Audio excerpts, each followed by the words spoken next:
Hello there, this is Basil Rathbone. I'm so glad you can be with Fatima and me tonight. She helps me solve an uncanny tale that began when a poisoned drink was poured and reached its climax when a dead man came to life.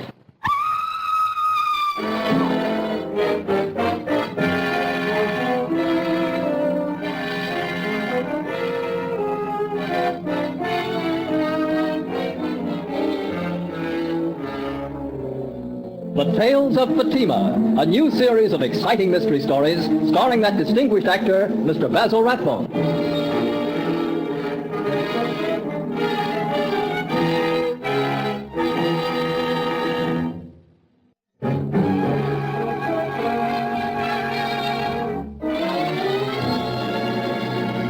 Our author for tonight, Gail Ingram, has written an astonishing mystery especially for me. I didn't know the solution until I recalled the words of Fatima. In the words of Fatima, habit is law. We're all of us slaves to a habit. Those words are the key to tonight's tale of Fatima. And here it is, a much expected murder.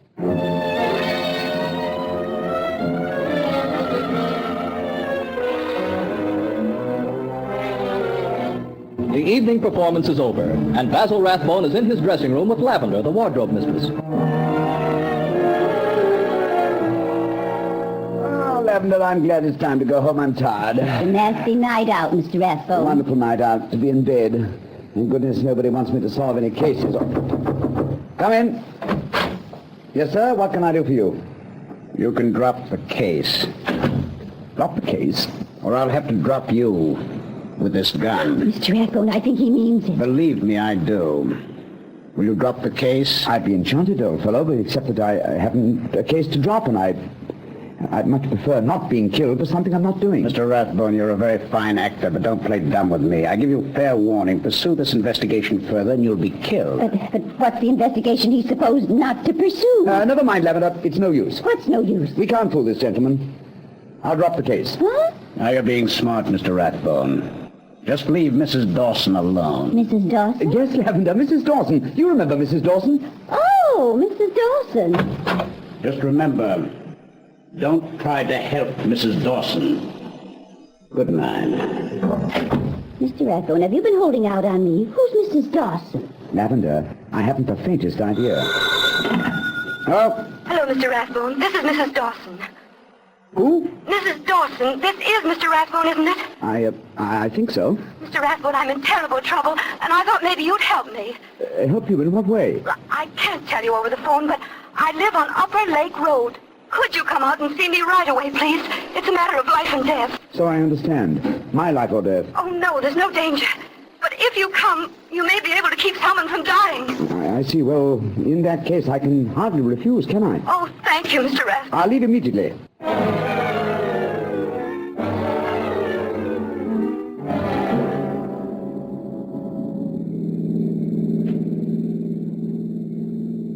Mr. Rathbone, all these woods. Are we still in New York City? The outskirts, yes. That must be Dawson's house there. Heaven's sakes, what a terrible night. All this rain and thunder. Now, shall we go? Suppose we have to.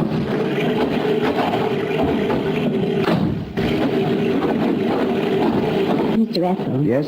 I'm scared. Then go back to the car. I will not. Ring the doorbell. I'm just going to. Mr. Rathbone, the door's opening.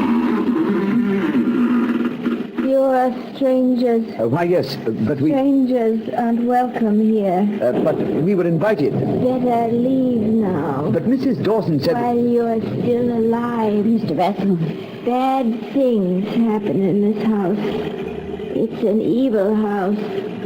People die in this house. Miss Marjorie!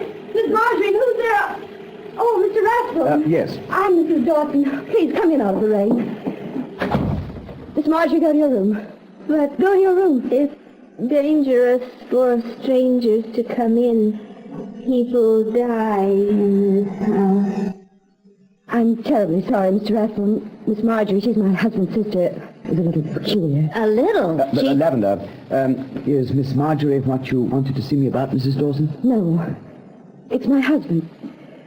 Mr. Rathbone, he's dying of a very peculiar disease. Oh, you have my deepest sympathy, Mrs. Dawson, but why call on me? Why not a doctor? We have a doctor, but he doesn't seem to know what the trouble is. Nobody but you can help Mr. Rathbone. What do you mean? There's something strange happening.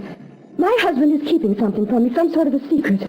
And I have a feeling that if I knew that secret, I'd be able to save his life. But Don't you see, I can't call the police. He wouldn't tell a policeman his secret. But you're different. You can persuade him. Appeal to him. My dear lady, Won't you try to find out his secret, please? Well, I'd like to help you. Oh, thank you so much. He's right in this room here.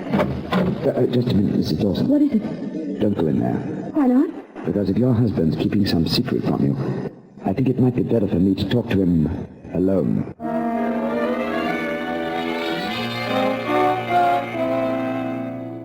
But, Mr. Dawson, if this doctor doesn't know what's wrong with you, why not call in another doctor, a specialist? I tell you, it's no use, Mr. Rathbone. But why not? And what's the secret you're keeping from your wife? There's no secret. She says there is. She's afraid it may cost you your life. It will cost my life. But there's no secret.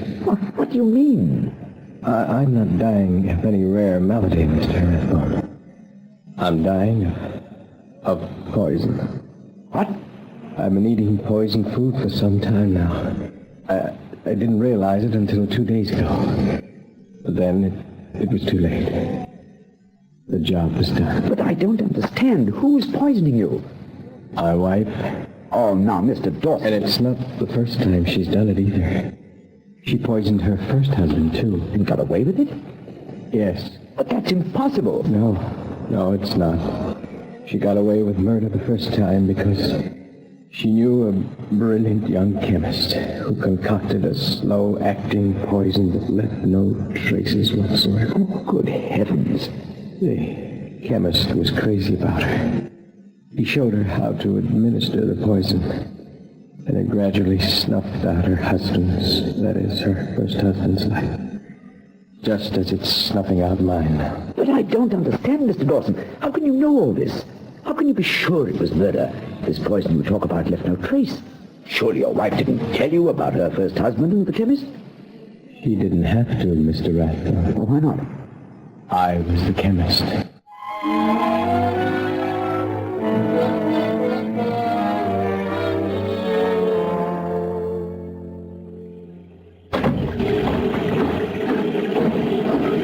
That's the story, Lavender. So we'd better get in touch with Farrell fast. Where'd you leave the car? It's so dark, I can't hardly make out a thing. Here it is. Hop in quickly. Just a minute, Mr. Rathbone. Who's there?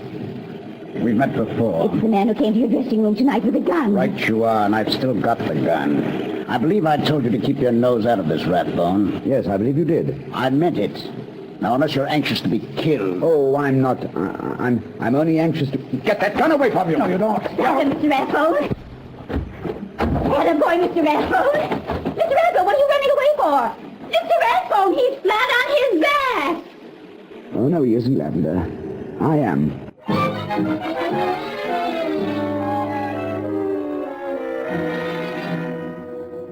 Rathbone, why is it that you always have to come up with these fascinating problems at 3 o'clock in the Oh, morning? don't be unreasonable, Farrell. Just suggesting that the body of Mrs. Dawson's first husband should be disinterred for examination. And that Mrs. Dawson be arrested for murder. Now, look, you two. I'll be glad to arrest Mrs. Dawson. I'll be glad to disinter her first husband. But first, I need one small bit of information. I've got to know who her first husband was. Pity's sake, I clean forgot that. Well, I didn't. Boys are checking now. They have... Yes, Sergeant? On that Mrs. Dawson, Lieutenant, about her first husband, Yes? she didn't have one. She was never married before.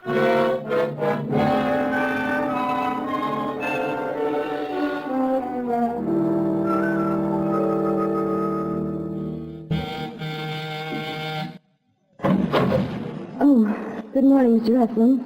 Good morning, Miss Lavender. Good morning.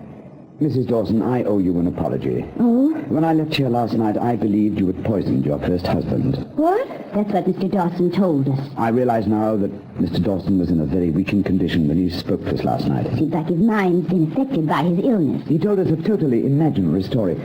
But maybe if we face him with it, he'll tell us the truth now. Maybe talk to him again, please, Mrs. Dawson. I'm afraid not, Mr. Rathbone. You see, Mr. Dawson died during the night.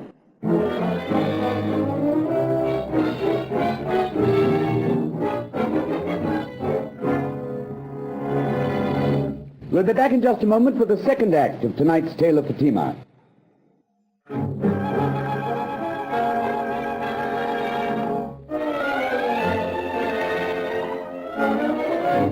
Now, back to tonight's tale of Fatima, a much-expected murder, starring Mr. Basil Rathbone.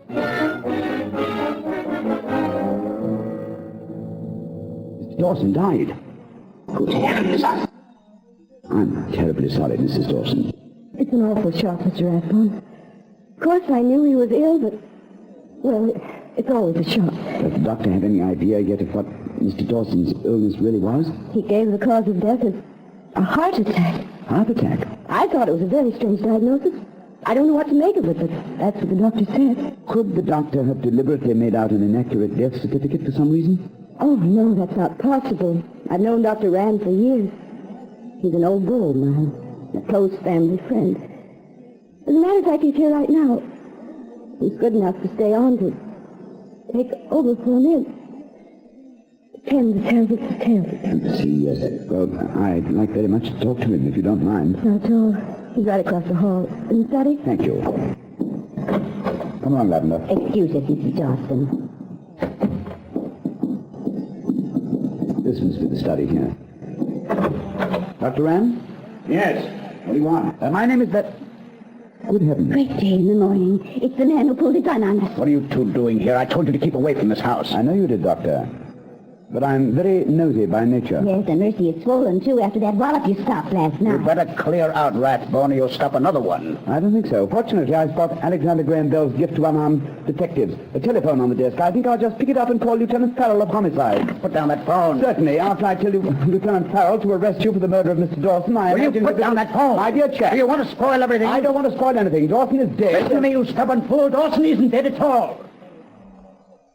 Would you say that again, please? Dawson isn't dead at all. Now put down that phone before you ruin everything.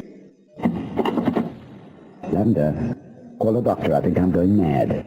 I guess I have no other choice but to explain the whole plan to you now. I would be everlastingly grateful if you would. It started about 2 weeks ago. Dawson called me in and told me in strict confidence that he believed he was being poisoned. Oh, he told me that, too. By his wife with some rare exotic poison he invented. Oh, no, not that. That was just a wild tale we made up to get you out of the house last night so he could pretend to die undisturbed. He's right in the next room. I have him waiting there.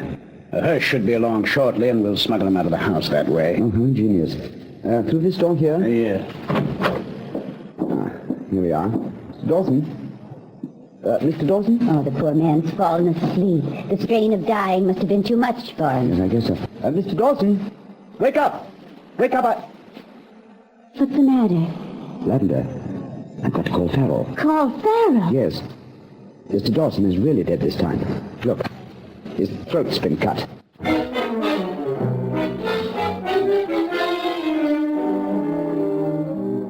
Farrell talking.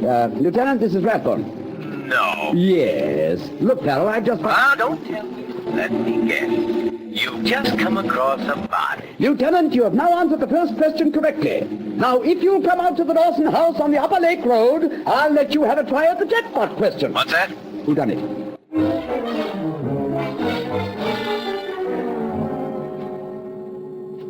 Farrell will be over right away, Lavender. Oh, good. I told the doctor to keep quiet about the whole thing, like you told me to. Did you also tell him to watch the front door so that no one would get out, like I told you to? Yes, and we can see the back door from here. You can also see the corpse from here. I see I prefer not to share such close quarters with him. Keeps looking at me. It's a half light. I just... What's the matter, Lavender? Mr. Rathbone, the door over there is opening. Sit down. Down there. Behind this desk. Mercy, who do you... Look.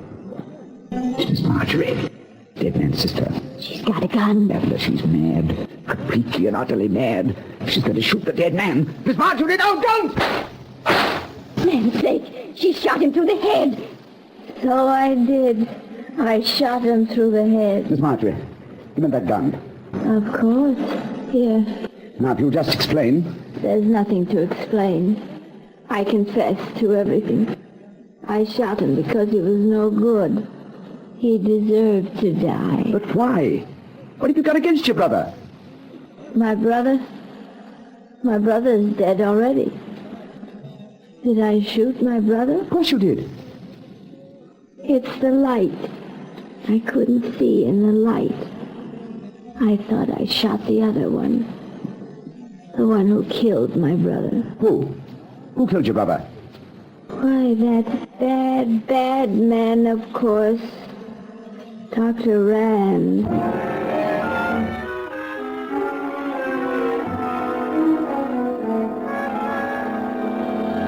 Now see here, Sergeant Farrell. It's Lieutenant Farrell, please. Well, see here, Lieutenant. This entire questioning is an insult. Who's being insulting? You called me a sergeant. And you called me a murderer. Miss Marjorie called you that also, Dr. Rand.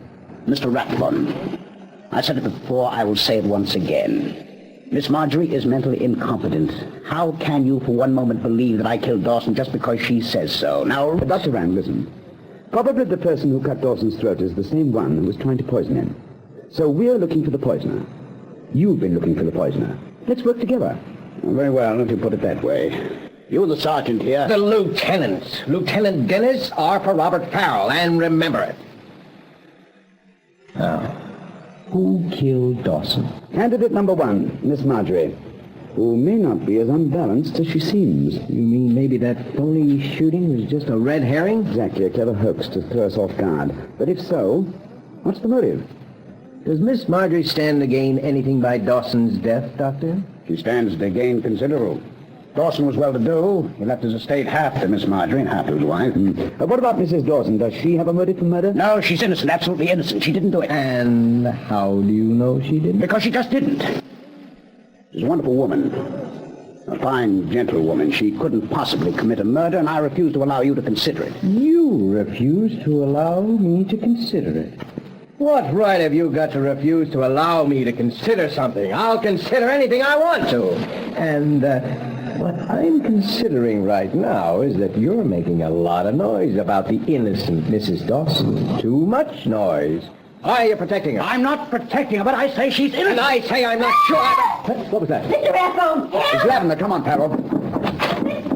Give me that back! No, give me that! Go! Lavender, what is it? Stop it, Mr. Rathbone! Grab her! She's trying to get away! Mr. Rathbone, take this maniac away from me! Mrs. Dawson, Miss Lavender, what's going on here? I caught this woman trying to make a getaway. You did?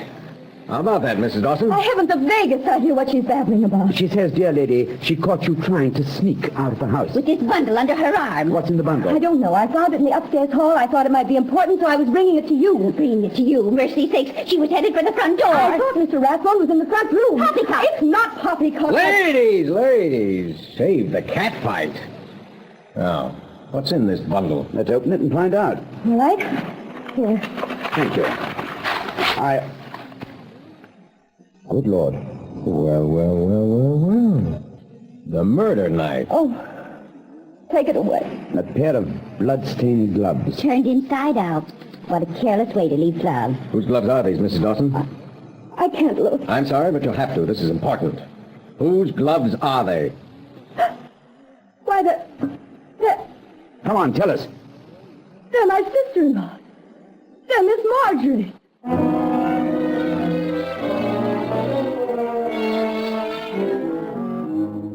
Lieutenant Farrell. Oh, good, Sergeant. Got Miss Marjorie there? Well, no, sir.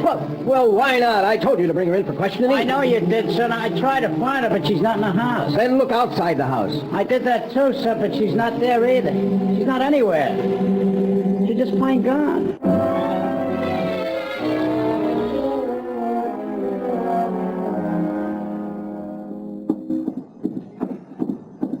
Mr. Rathbone, what are you up to now? I'm looking for Miss Marjorie, Lavender. Up here on the top floor? Anyway, Farrell and his men are combing the grounds outside, and I promised him that I'd do a little combing inside. You've searched the place from cellar to garret. But I haven't searched the garret.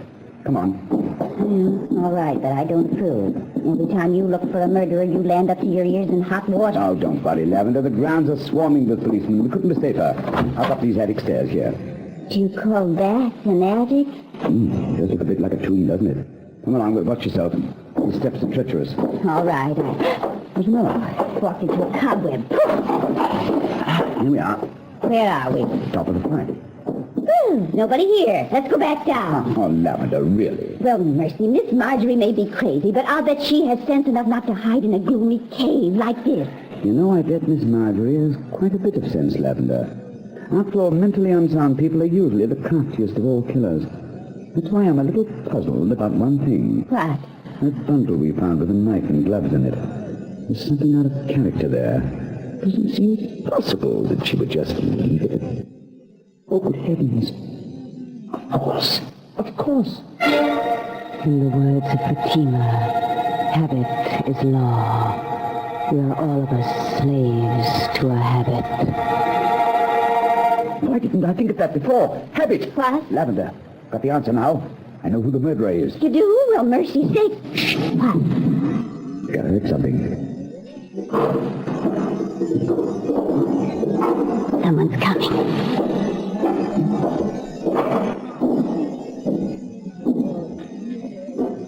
Lavender. It's the murderer. The murderer's here in the attic. With us.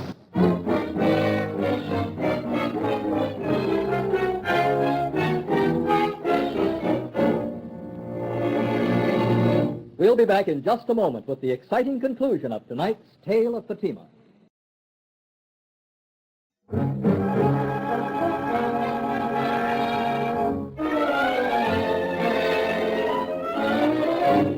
Now, back to Mr. Basil Rathbone for the exciting conclusion of tonight's Tale of Fatima. Lavender, it's the murderer. The murderer is here in the attic with us. Oh, Mr. Rathbone, we'll be killed. That crazy woman will just shoot us on the spot. Someone's turned on the lights. I did, Mr. Rathbone. Dr. Rand. What are you two doing, crouching here in the dark? We were waiting to be killed. I mean, well, if you're the murderer, why aren't you carrying a gun? Because I'm not the murderer. Miss Marjorie's downstairs. They just found her, and Lieutenant Farrell is questioning her now. I'm delighted to hear that, Dr. Rand. Have they found Miss Marjorie? No, that you're not carrying a gun. Why does that delight you? Because then I feel perfectly free to say that despite your act of innocence, it's you and not Miss Marjorie who is the murderer. Oh, now, Mr. Rathbone, really? You killed Dawson and I can prove it. And just how can you prove it? You tried to make it look as though Miss Marjorie had murdered Dawson by using her gloves for the killing. But a little thing called habit tripped you up. What are you talking about, Mr. Rathbone? Those blood-stained gloves we found were turned inside out. A woman removes her gloves by pulling them loose from the fingertips. But a doctor, a surgeon, peels them off inside out, particularly after he's completed an operation like slitting a throat. Oh, nonsense. You can't accuse a man of murder on flimsy evidence like that. There's other evidence. For example, Doctor, you were the only one who knew Dawson's first death was a trick. No one but you would have bothered to slit his throat. All the others believed him dead already. What about the person who was poisoning him? You gave yourself away there too, Doctor. When you learned Dawson was being poisoned, you should have reported it to the police. Why didn't he? Because he was the poisoner. When Dawson realized he was being poisoned, our friend here pretended it was someone else in the house. But why did he cook up that phony death business? That was very clever of him, Lavender. With everybody thinking Dawson was dead, the doctor could kill him at leisure. Only we walked in. Exactly. Our presence here forced his hand, so he pulled that very hasty job with the knife and that very clumsy attempt to throw suspicion on Miss Marjorie. How about that, Doctor? All right? You're a meddling fool. I beg your pardon? I loved her. I've always loved her. Mrs. Dawson? I wanted to marry her, but Dawson wouldn't give her a divorce, and she wouldn't leave him, so I killed him. And I won't let you spoil it. I'll kill you. I'll kill you. I'll kill you. He's not carrying a gun this time. Remember what happened last time, remember? Mr. Rathbone, you did it.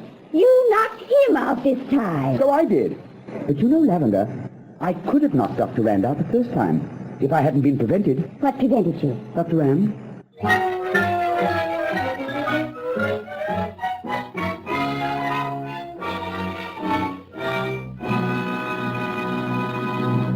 Join us again next week when we'll have another exciting tale of Fatima. Right, Mr. Rathbone? Yes, indeed. Fatima helps to solve an amazing tale that started on a darkened street with a chase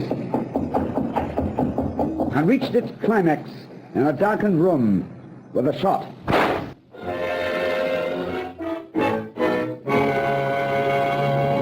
See you then, everyone. Good night.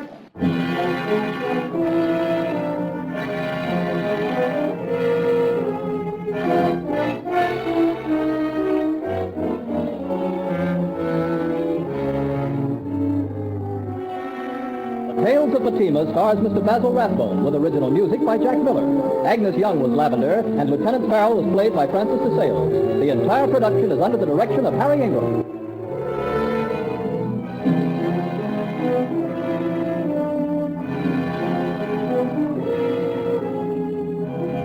Michael Fitzmaurice speaking. This is CBS, the Columbia Broadcasting System.